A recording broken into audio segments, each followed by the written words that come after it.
BA किया है, MA किया है, लगता है सब एमए ही किया है। जी हाँ दोस्तों, हम 80s और 90s के जो बच्चे हैं जिन्होंने पढ़ाई की थी, अपनी स्कूलिंग की, हायर एजुकेशन की, उनको आज ये सॉन्ग बिल्कुल फिट बैठ रहा है। सॉन्ग है एक मूवी का। दूसरी एक और इंपॉर्टेंट बात, बेटा तेरे 70 to 80% आए हैं, साइंस स्ट्रीम में चला जा, साइंस ले ले। बेटा तेरे 60 to 70 के आसपास हैं, बेटा तू ह्यूमैनिटीज में चला जा, आर्ट्स ले ले। और कॉमर्स वालों का तो मुझे आज तक समझ में ही नहीं आया। 40% वाले को भी मैंने कॉमर्स लेते हुए देखा है और 80% वाले, 90% वालों को भी मैंने कॉमर्स सब्जेक्ट लेते हुए देखा है। तो इनके लिए तो हवा में प्रणाम। लेकिन बात हम आज इस टॉपिक पे क्यों करने जा रहे हैं, जरूरी है। न्यू एजुकेशन पॉलिसी आई है 2020, नई शिक्षा नीति आई है। और क्या है ये न्यू एजुकेशन पॉलिसी? आपने कई सारे वीडियोस देख लिए होंगे इसके रिगार्डिंग, लेकिन मैं यहां पे आपको बहुत ही सिंपल लैंग्वेज में, नट एंड शेल, संक्षिप्त में, कंसाइज करके ये सारी बातें आपके सामने रखने जा रहा हूं। बच्चे के पैदा होने से लेकर उसकी पूरी हायर एजुकेशन तक की सारी बातें हम इस टॉपिक में, इस वीडियो में कवर करने वाले हैं। वीडियो को आप लास्ट तक जरूर देखिएगा। अगर वीडियो को आपने बीच में स्किप किया तो कहीं ना कहीं ये सारी चीजें फिर आपके लिए गोलमोल ही रह जाएंगी। और जरूरी क्यों है ये सब कुछ सीखना, समझना? ये इसलिए दोस्तों, क्योंकि अब आने वाली जनरेशन के लिए न्यू एजुकेशन पॉलिसी ही काम करेगी और पूरी की पूरी जनरेशन को उसके थ्रू ही काम करना पड़ेगा। तो ये हमारे लिए बहुत इंपॉर्टेंट हो जाता है। अगर आप एक पेरेंट है, माता पिता है और इस वीडियो को देख रहे हैं, वीडियो को लास्ट तक जरूर देखिएगा। और ये बात समझना आपके लिए बहुत जरूरी है कि गवर्नमेंट अब आपके बच्चों के लिए क्या करने जा रही है। स्कूलिंग पे हो आप, स्कूल लेवल पे पढ़ाई कर रहे हो अभी आप, तो भैया ये छोड़ दो आपकी ये 10th बोर्ड के एग्जाम नहीं होंगे क्या, 12th बोर्ड के एग्जाम नहीं होंगे क्या, ऐसे कई सारे डाउट चल रहे हैं। ठीक है, ऐसा नहीं है। होंगे, किस हिसाब से होंगे बात करेंगे आगे। वीडियो को थोड़ा और लेट तक आप देखिए। कॉलेज लेवल पे हो तो कॉलेज में क्या क्या चेंजेस किए जा रहे हैं, एमए होगी या नहीं होगी, एमफिल होगी या नहीं होगी, पीएचडी कैसे करना है, क्या बीए बीच में छोड़ दो, बीएससी बीच में छोड़ दो, क्या होगा, क्या फर्क पड़ेगा, इन सब टॉपिक्स को हम यहां पे बिल्कुल सिंपल लैंग्वेज में क्लियर करने वाले हैं। तो मेरा नाम है नरेश उपाध्याय। दोस्तों, स्वागत आप सभी का मेरे यूट्यूब चैनल पे। उम्मीद करता हूं आप अपने घर पे अच्छे होंगे, स्वस्थ होंगे। तो वीडियो आपको किसी भी तरीके से हेल्पफुल लगता है तो लाइक, शेयर, सब्सक्राइब, ये सारी चीजें करना मत भूल जाना। मैं आपके लिए इतनी अच्छी बात लेके आया हूं तो इतना फर्ज आपका बनता है कि चैनल को सब्सक्राइब करके ही आपको जाना है। ठीक है, तो ये तो मेरी जनरल रिक्वेस्ट। अब आते हैं सीधे मुद्दे पे। एक बच्चा पैदा होते ही, जब वो 2-1 साल के आसपास का होता है, 2 साल 3 साल, तो जब घर पे मेहमान आते हैं तो उसके पेरेंट्स जो होते हैं उन मेहमानों के सामने करते हैं कि बेटा फिंगर कहाँ है, नोज कहाँ है, अंकल को बताओ, चाची को बताओ, मामा को बताओ, ये कहां, वो कहां, स्टार कहां, मून कहां। ये जो सारी बातें हम किया करते थे, अब ये कहीं ना कहीं गवर्नमेंट को पता चल गई कि पेरेंट्स को ये शो ऑफ करने की जरूरत नहीं है। अब ये चीजें हम ऑन पेपर लेके आते हैं। वीडियो के लास्ट में इस न्यू एजुकेशन पॉलिसी को लेकर मेरी क्या ओपिनियन है और इसमें क्या और छोटी मोटी कमियां रह गई होंगी, उन सब के बारे में भी मैं बात करूंगा। सिर्फ इसके प्रोज के बारे में ही बात नहीं करने वाला, कॉन्स के बारे में भी बात करूंगा। ठीक है ना, अच्छी बातें और इसमें क्या और चीजें ऐड हो सकती थी, ये भी बहुत इंपॉर्टेंट हो जाता है। तो बात करते हैं स्कूलिंग लेवल से। अब बच्चा जब 3 साल का होगा, यहीं से उसकी एजुकेशन स्टार्ट है। पहली बात तो यही समझ लीजिए आप, 3 साल से बच्चा अब स्कूल में जाना शुरू करेगा। इन स्कूल को एक तरीके से गवर्नमेंट कह रही है प्री स्कूल। आजकल चलते भी हैं, ऐसी बात नहीं है कि ये नहीं है, आजकल है मार्केट में ऐसी बहुत सारी चीजें, ट्रेंड चल रहा है प्री स्कूल का। लेकिन अब गवर्नमेंट लेके आ रही है इस चीज को, प्री स्कूल होगा। यहां पे बच्चा डिस्कवरी करेगा, खोज करेगा, मतलब उसको वर्ड सिखाए जाएंगे, पहचान करनी सिखाई जाएगी उसको कि कौन सी चीज क्या है, क्या नहीं है। इन सब बातों के बारे में उसे कहीं ना कहीं एक डिटेल में थोड़ी बहुत बातें सिखाई जाएंगी। अब जो इंपॉर्टेंट बात हो रही है वो हो रही है 5th में आते। 5th क्लास तक के बच्चे के साथ क्या किया जा रहा है? 5th क्लास तक के बच्चे के लिए गवर्नमेंट एक पॉलिसी लेके आई है कि बच्चे को उसकी नेटिव लैंग्वेज, उसकी रीजनल लैंग्वेज, लोकल लैंग्वेज में चीजें सिखाई जाएंगी। यहां 2 बातें हैं बहुत इंपॉर्टेंट जो मुझे लगता है। नेटिव लैंग्वेज बच्चे के लिए बहुत इंपॉर्टेंट है। उसका जो माइंड होता है वो और ब्रॉड होता है, चीजों को जल्दी कैच कर पाता है वो। और नेटिव लैंग्वेज के साथ जुड़ाव रहने का एक और बड़ा फायदा मानता हूं मैं, मुझे लगता है जब बच्चा बड़ा होता है और कहीं बाहर पढ़ना शुरू कर देता है, बाहर जॉब करना शुरू कर देता है, और अगर अपनी नेटिव लैंग्वेज उसने सीखी हुई है, उसके साथ उसका कनेक्शन है, तो इस नेटिव लैंग्वेज का क्या फायदा होता है कि उसका अपने बर्थ प्लेस से, अपने गांव से, ठीक है ना, जहां वो पैदा हुआ, उस जमीन से उसका जुड़ाव हमेशा बना रहता है। ये बहुत अच्छी बात है कि गवर्नमेंट सोच रही है कि लोकल लैंग्वेज में बच्चे को 5वीं क्लास तक, 5th क्लास तक, गवर्नमेंट तो प्लानिंग करी है 8th क्लास तक, लेकिन कम से कम 5th तक तो वो सोच ही रही है। लेकिन यहां मैं एक चीज और ऐड करना चाहूंगा, वो है लैंग्वेज, और वो कौन सी? इंग्लिश। दोस्तों ग्लोबल लैंग्वेज हो चुकी है कम्युनिकेशन के हिसाब से। अगर आपने बाहर जाना, विदेश में जाना पढ़ाई करने के लिए, आपको इंग्लिश की रिक्वायरमेंट होगी। मल्टीनेशनल किसी कंपनी के साथ आपने काम करना है, आपको इंग्लिश की रिक्वायरमेंट होगी। अंग्रेजों ने अपने फायदे के लिए इंडिया में वो इंग्लिश लेके आए, लेकिन दोस्तों कुछ भी कहो, आज के लिए ये बहुत इंपॉर्टेंट लैंग्वेज बन चुकी है, एसेंशियल। तो कहीं ना कहीं इंग्लिश लैंग्वेज को भी इसी लेवल के साथ साथ अगर रखा जाए तो बच्चे की स्पीकिंग का जो टर्म्स होंगी वो भी बहुत अच्छी होती चली जाएंगी। ये मेरा पॉइंट ऑफ व्यू है। आप इसके बारे में क्या सोचते हैं कमेंट करके मुझे नीचे बता सकते हैं। दूसरी बात, अब जो बूम आएगा असली वो आया है 6th क्लास से। वोकेशनल ट्रेनिंग दी जाएगी दोस्तों। यहां पे वोकेशनल ट्रेनिंग को मैं क्या कहूं, मैंने कुछ पॉइंट्स बना रखे हैं यहां पे, कुछ भी मिस ना कर दूं मैं, कुछ पॉइंट्स मैंने लिख के रखे हुए हैं, वो आपके साथ शेयर करूंगा। वोकेशनल ट्रेनिंग होगी, इंटर्नशिप होगी। ये क्या है इंटर्नशिप? मतलब 6th क्लास से गवर्नमेंट ने एक प्लानिंग कर ली है कि ये बच्चे जब 12th क्लास करके बाहर निकले ना, तो इनके पास कोई एक लाइफ स्किल हो। लाइफ स्किल का मतलब कि अगर बच्चे को लगे कि वो अपनी लाइफ स्किल्स के थ्रू अपनी अर्निंग्स को और बढ़ाए, तो ये काम उसे यहां सीखने को मिलेगा। 6th क्लास से बच्चे में लाइफ स्किल्स मतलब स्किल डेवलपमेंट करवा दी जाएगी। उसका इंटरेस्ट कहीं ना कहीं छोटी मोटी चीजों में सिखाया जाएगा, उसे बढ़ाया जाएगा। ठीक है, अब ये लाइफ स्किल्स के लिए क्या होगा, वोकेशनल कोर्सेज यहां पे लेके आएंगे, और 10 दिन का बैगलेस एक आपके सामने एक्सपीरियंस लेके आया जाएगा। बैगलेस एक्सपीरियंस का क्या मतलब है कि बिना बैग के आपको एक तरीके से इंटर्नशिप करने के लिए, मतलब प्रैक्टिकल, आपको 6 से प्रैक्टिकल सिखाया जाएगा।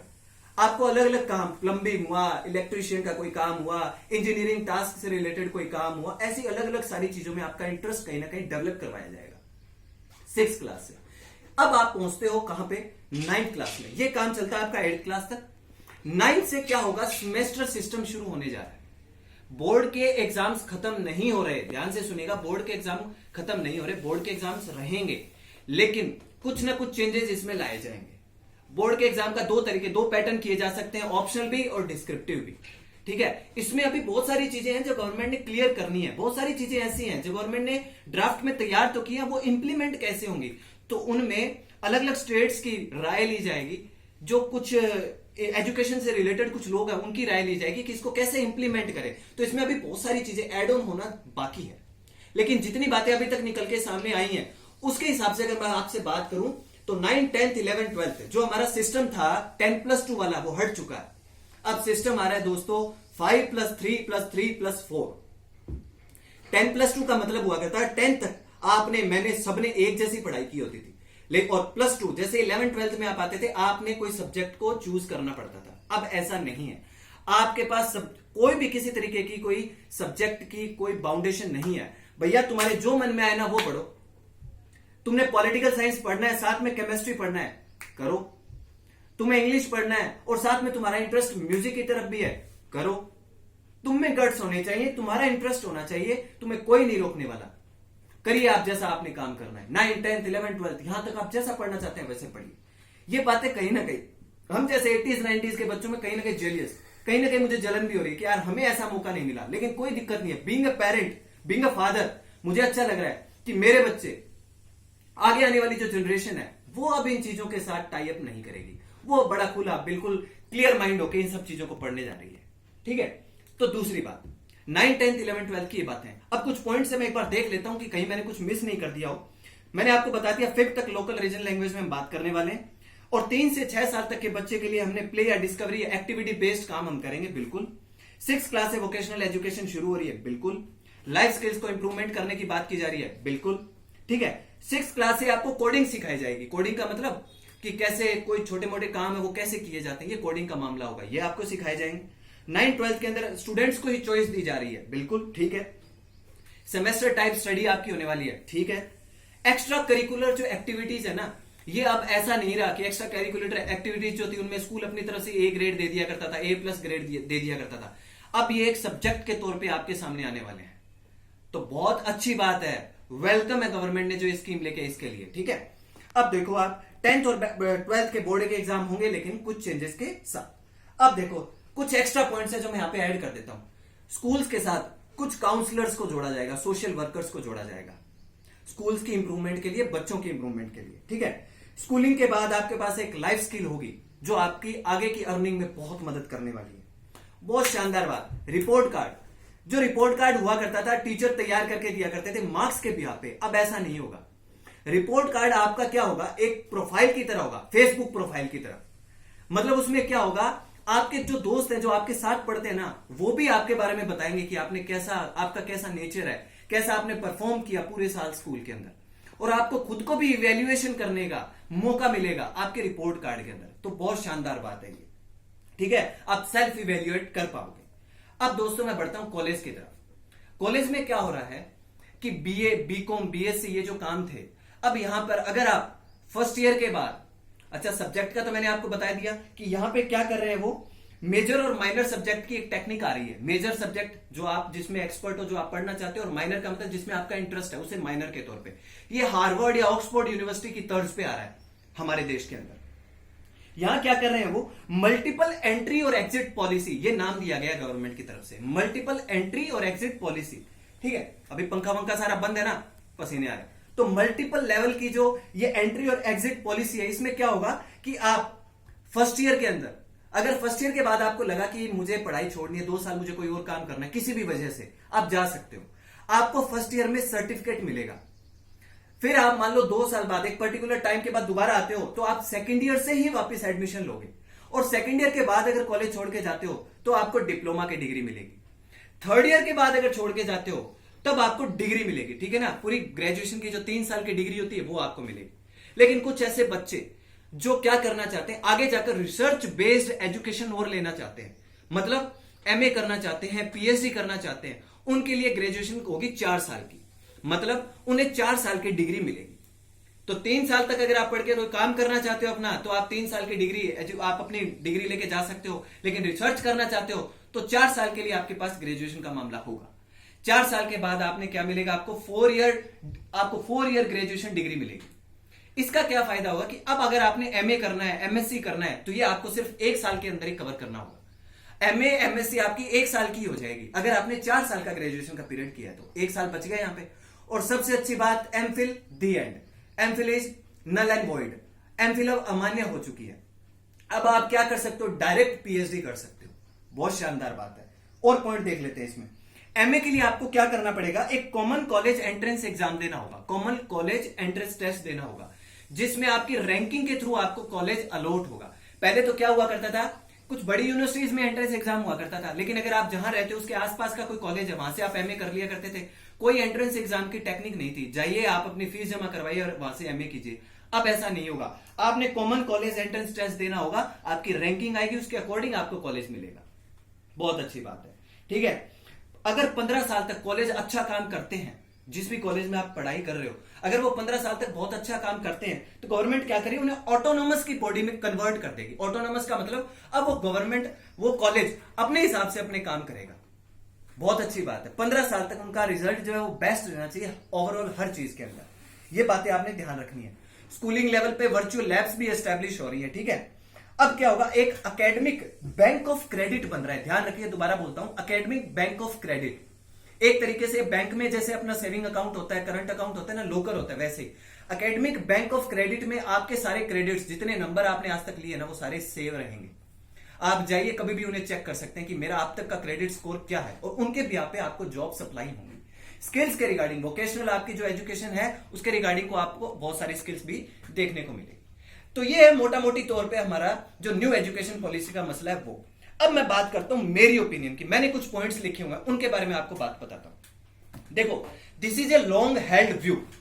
बहुत ये मतलब जिसकी बहुत टाइम से जरूरत थी, वो चीज निकल के सामने आई है।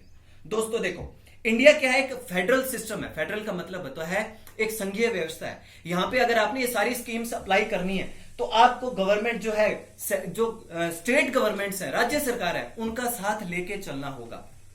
तो आप उनके बारे में उनका साथ जरूर रखिए। अगर सेंट्रल गवर्नमेंट को इन सब चीजों को अप्लाई करना है बहुत शानदार तरीके से, तो गवर्नमेंट जो है स्टेट की, उनको आप साथ लेके चलो, क्योंकि फेडरल सिस्टम है, स्टेट गवर्नमेंट है।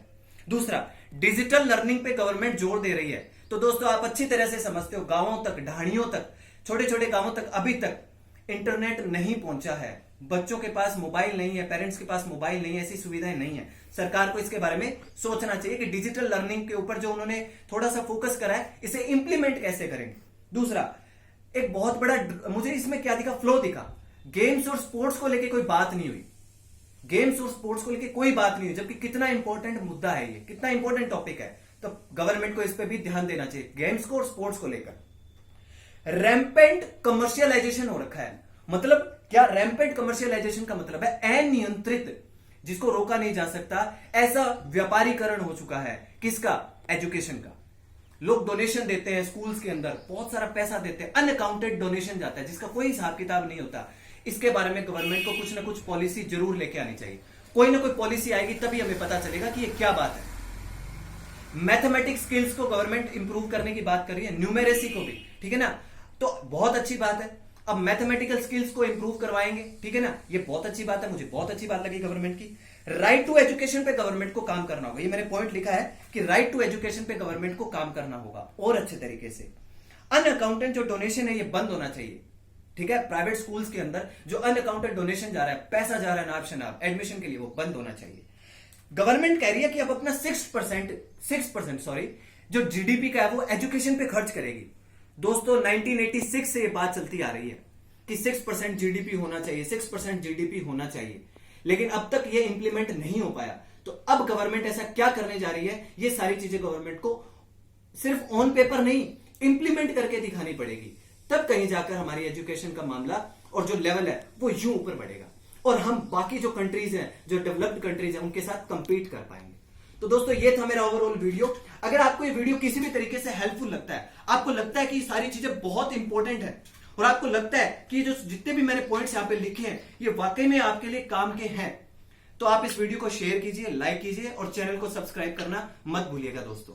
धन्यवाद।